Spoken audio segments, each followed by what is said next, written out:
for the security failures that we saw on October 7th? Well, October 7th was a rough time, and I guess everybody's responsible. It's yet to look, but it was a terrible attack. It was a sneak attack. It was as violent as unfortunately, I've seen some of the results at levels that probably even you, good reporter, but probably you haven't seen. It was a horrible thing that took place. People were surprised. It was a surprise attack. Nobody saw that coming. He didn't see it coming. Nobody else would have seen it coming if they were in his position, I don't believe. But I can tell you he's been a very good wartime prime minister. He's been very strong. We've worked with him very well. We had tremendous success with Iran and everything else we've done. And he really has been. He's been, extraordinary as far as a wartime prime minister. Not easy. And, you have a president that refuses to give him a pardon. I think that man should be ashamed of himself. A pardon over this trial that's going on. The president of Israel, the primary power he's got is the power to give pardons. And he's not, he said he's given it 5 different times, but he doesn't want to do it because I guess he loses his power. I think the people of Israel should really shame him. He's disgraceful for not giving it. He should give it.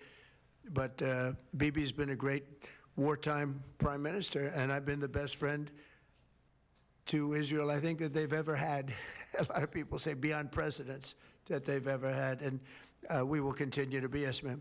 Say that, Mr. President. Voter ID polls very well nationally. Even the majority of Democrat voters want it. Right. So why do you think Senate Democrats are resisting the SAVE Act, and what is your strategy and realistic pathway to getting the SAVE Act passed to ensure free and fair elections for the next generation? It's such a great question. I appreciate it, actually, because it's called the Save America Act. We've changed the name.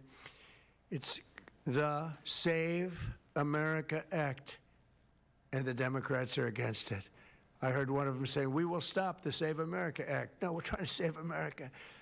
And it has to do with largely voting. And basically, it's got 3 very simple points.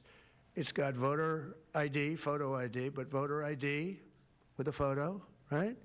It's got the confirmation of U.S. citizenship. You have to be a citizen. So you have a vote, you have an ID. That's about a 99% one. And I think 90% with Democrats. Then you have confirmation U.S. citizenship. That's about a 99% one with Republicans, about 86% with Democrats, except Democrat politicians because they cheat on elections. And then you have no mail-in ballots. And it would be no mail-in ballots, very important. We're the only country in the world that does a system like we do. We're the only country in the world that has mail-in ballots. The way we do this is unbelievable. It guarantees cheating. So it's no mail-in ballots with the exception of disability, illness, military, or if you're traveling, you can get an exemption. If you happen to be out of the country for a good reason, you can have an exemption. So with exceptions, it's no mail-in ballots, and that will assure the security of our crooked elections. We have crooked elections, yeah. Fired or disciplined that staffer who posted the video from your account that included the Obamas? No, I haven't. That was a video on, as you know, voter fraud, and fairly long video, and they had a little piece and had to do with the Lion King. It's been very well, it's been shown all over the place long before that was posted. But that was a very strong, and I'm sure you saw it, a very strong piece on voter fraud, and the piece that you're talking about was all over the place many times, I believe for years. Yeah, please. Mr. President, were you aware that Secretary of Commerce visited Epstein's Island, and do you continue to have No, I wasn't aware of it. No, I didn't. I actually haven't spoken to him about it. I wasn't, but from what I hear, he was there with his wife and children, and I guess in some cases, some people were. I wasn't. I was never there. Somebody will someday say that. I was never there. Yeah, please. This announcement that you made today, Mr. President, comes on the heels of a January jobs report that smashed industry expectations. Smashed all records. And a big feature of that was you reprivatizing the economy, an economy that was bloated with federal employment under the previous president. What's your message to Americans following this jobs report that smashed industry expectations? Is this just a sign that the best is yet to come? Thank you.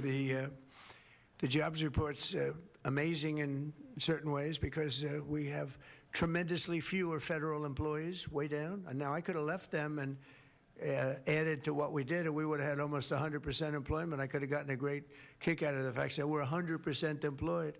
But we got rid of tremendous numbers of federal workers, and they hated me for it. Now they love me because most of them have gotten jobs in the private sector for 2 and 3 times more money than they were being paid by the federal government. We had some jobs where you had 10 workers for one job. 10 workers for a job that one person should be doing.